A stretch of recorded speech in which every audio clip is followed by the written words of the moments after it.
नव नव भक्ति संगीतक आनंद लेबऽ के लेल हमर यूट्यूब चैनल मैथिली लाइव शो ऑफिशियल के लाल बटन के दबा कऽ सब्सक्राइब करू आ हे घंटी के निशान जरा वाला है सिसिया दिया ना जरा वाला है सिसिया मंदिरवा कैलो इजोर। हमारे माई बहन सब अगना घर में गावो छथिन जखन शिव चर्चा करे छथिन दिया ना जरा वाला है सिसिया मंदिरवा कैलो इजोर। जय हो, बहुत बहुत धन्यवाद। करनमा है सिसिया हक बने करनमा है सिसिया चरा चवा दिहलो छोड़। तनी माई बहना ताली बजा दियो एक बार। हे दिया ना जरा वाला है सिसिया मंदिरवा कैलो इजोर। दिया ना जरा वाला है सिसिया मंदिरवा कैलो इजोर। कबहने करनमा है सिसिया कबहने करनमा है सिसिया चरा चवा दिहलो छोड़। कबहने करनमा है सिसिया चरा चवा दिहलो छोड़।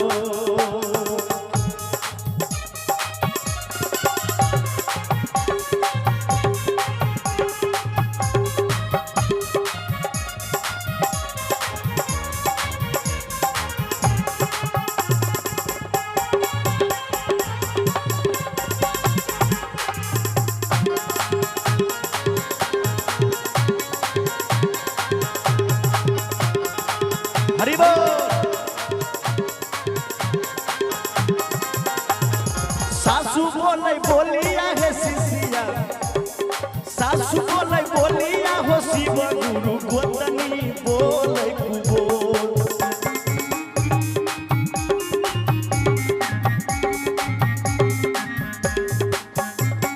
सासू बोले बोलिया हो शिव गुरु हा गोतनी बोले कुबोल।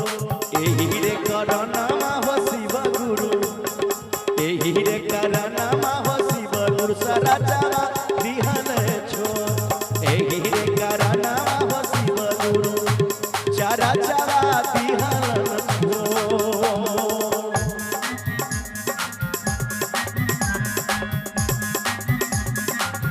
जय हो।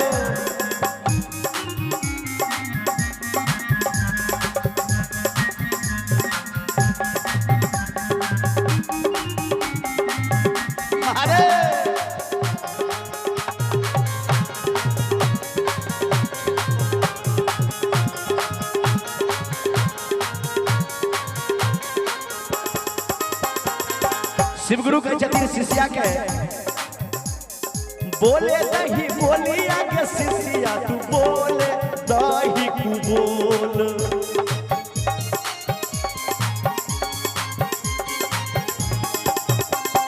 बोले दही बोलिया के शिष्या बोले दही कु बोल।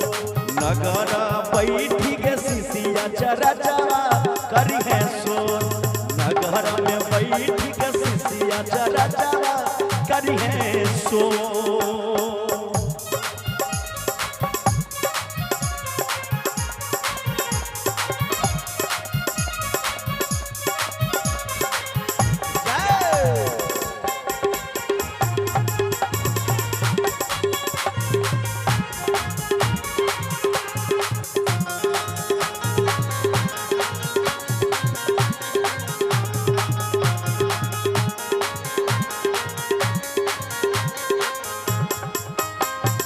गौवा के लोगावा हो शिव गुरु शिष्या बहिन शिव गुरु से कहे छथिन ये है शिव गुरु गौवा के लोगावा हो शिव गुरु कहे लाहो बयार।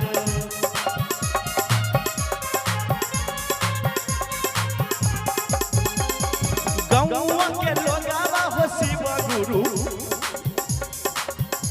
हो कहे लाहो बयार।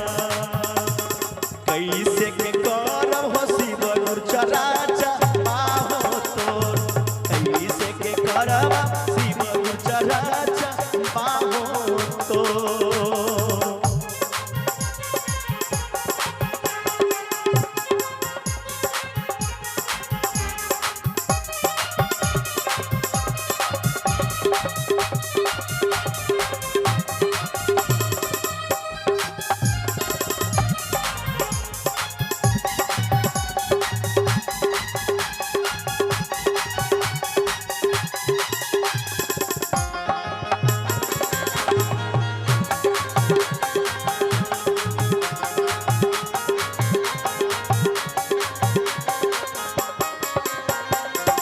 शिव गुरु भगवान महादेव कोई शिष्या बहन के कहे के बढ़ी गे शिष्या गे गौवा के लोगावा के शिष्या तू नाही दिहन के जवाब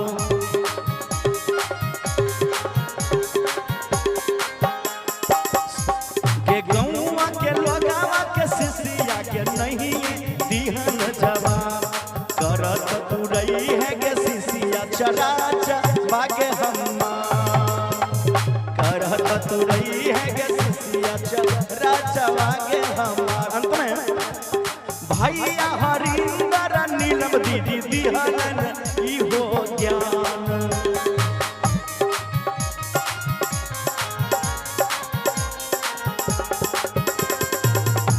गे भैया हरिंदर नीलम दीदी दिहलन ई हो।